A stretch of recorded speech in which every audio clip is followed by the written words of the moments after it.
Patterson Foundation strengthens people, organizations, and communities by focusing on issues that address mutual aspirations, foster wide participation, and encourage learning and sharing. Welcome to the new Civic Path series, a Beyond the Blog podcast of the Patterson Foundation. My name is Leah, and I'll be your host today as we dive into the experience of the new Civic Path book circles through the lens of another wonderful participant.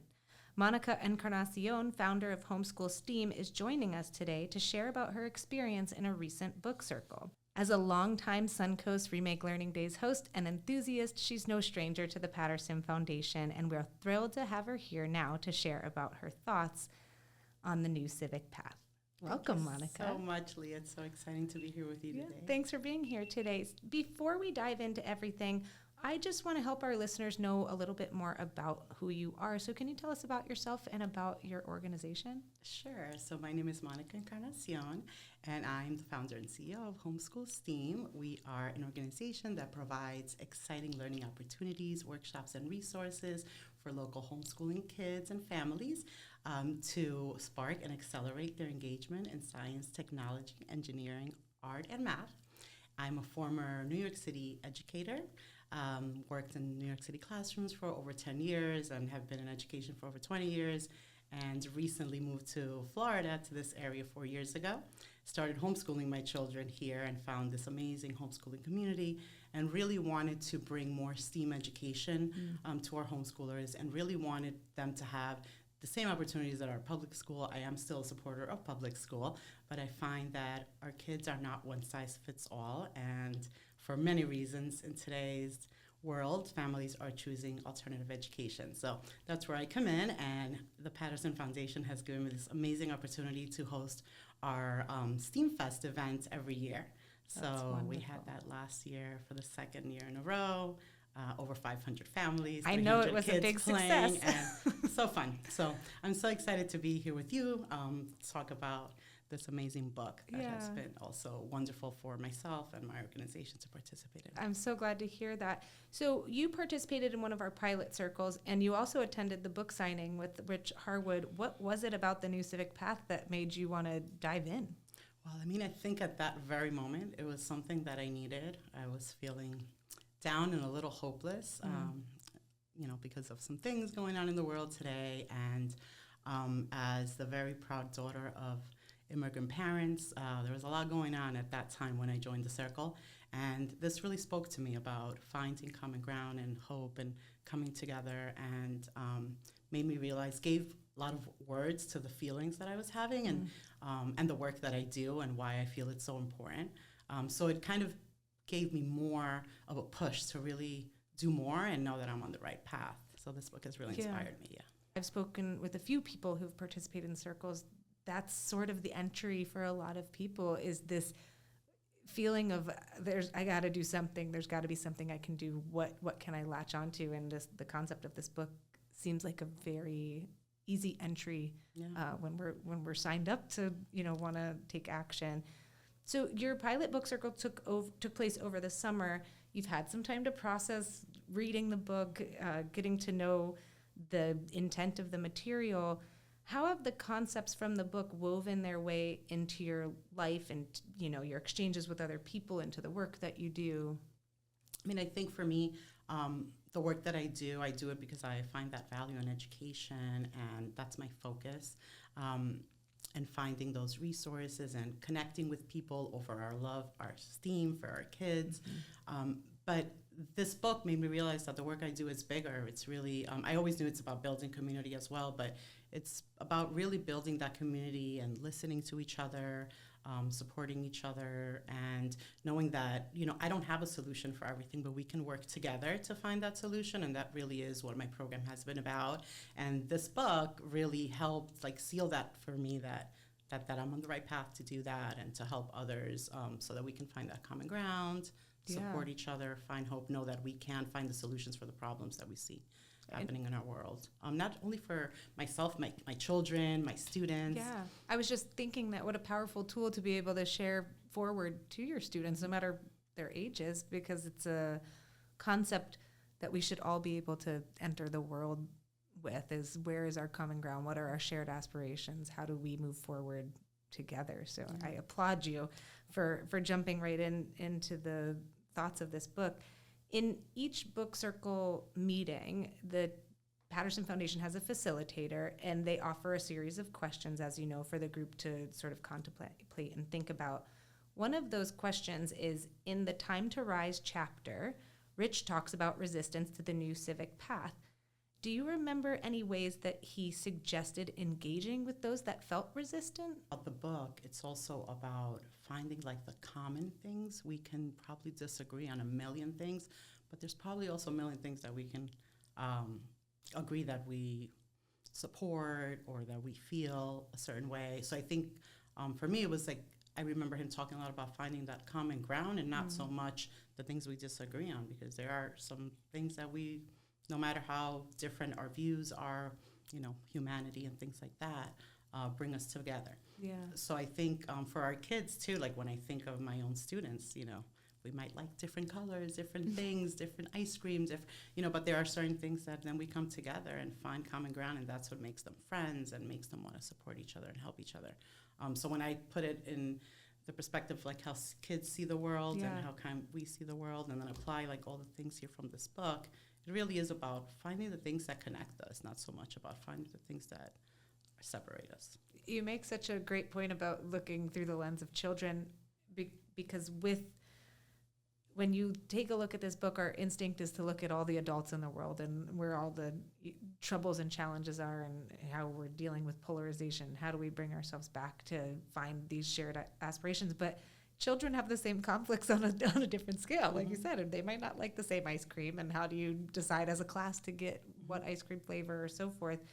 Do you feel like there are specific tools that you've been able to give your students so they could work through those, you know, spaces of feeling differently about something and still coming to a shared, you know, place of understanding or actionable place? I mean, I think respect is like number one. When I think of my classroom and all the years I've been in a classroom with students and big groups too, and I've been doing a lot of this work without giving it this name maybe or this specific model, but it starts with a place of respect and listening, knowing that we are all in this together.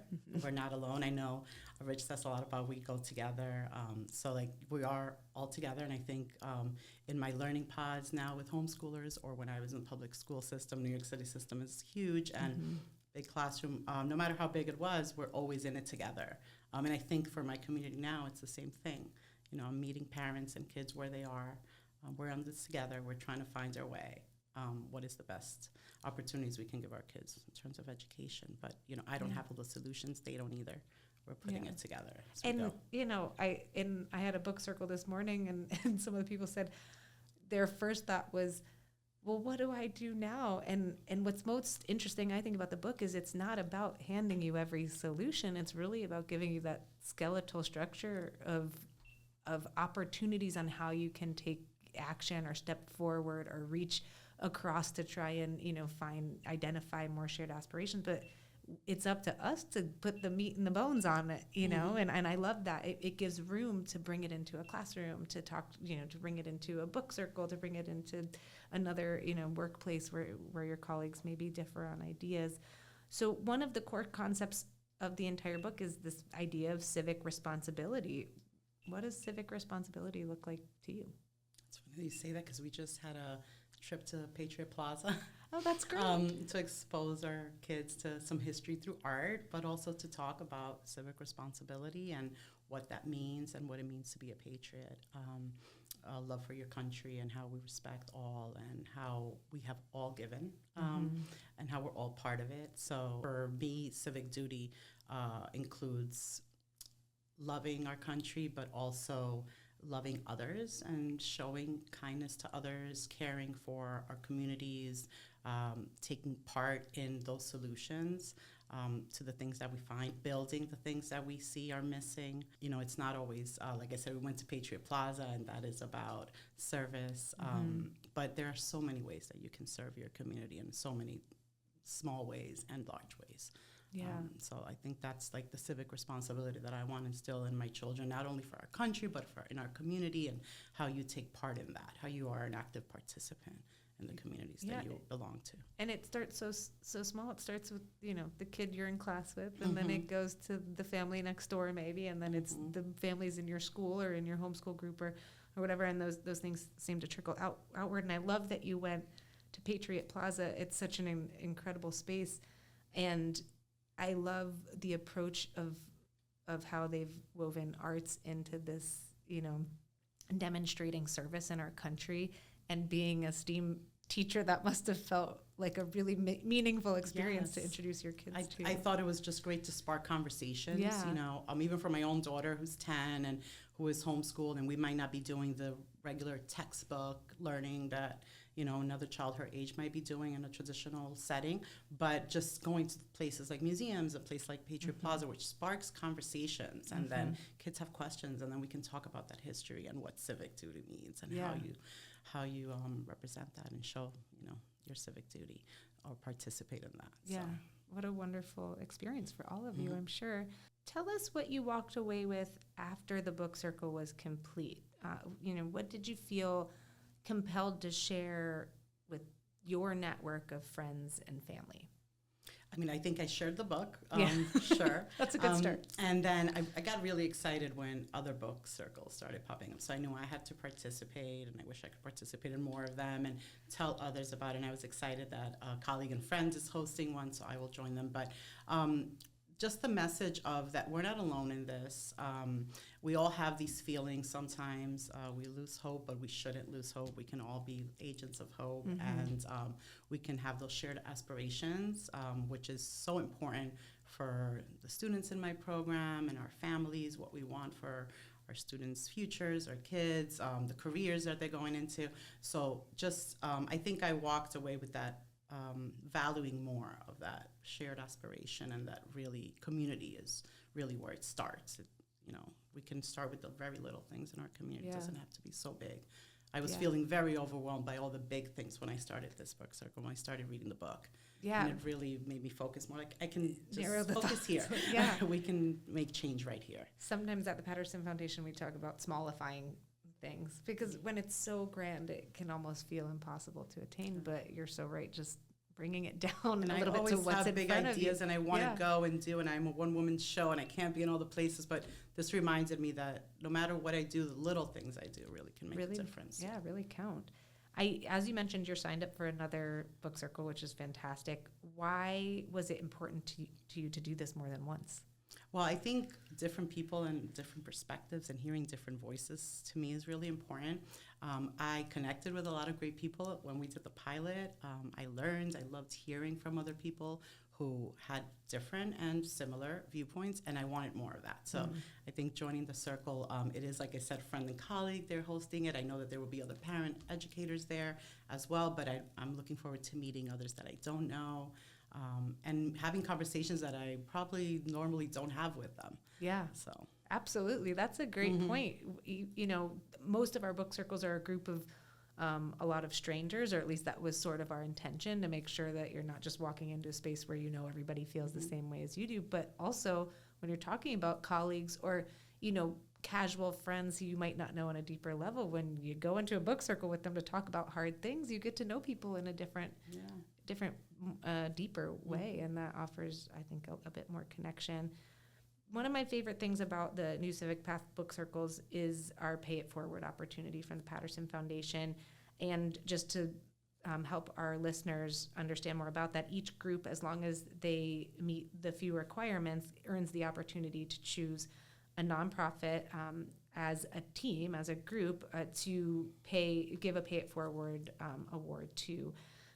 As long as the nonprofit is part of the giving partner, the Patterson Foundation will contribute $300. And I think that it is such an immediate way to take action. And I value that the Patterson Foundation has given this opportunity.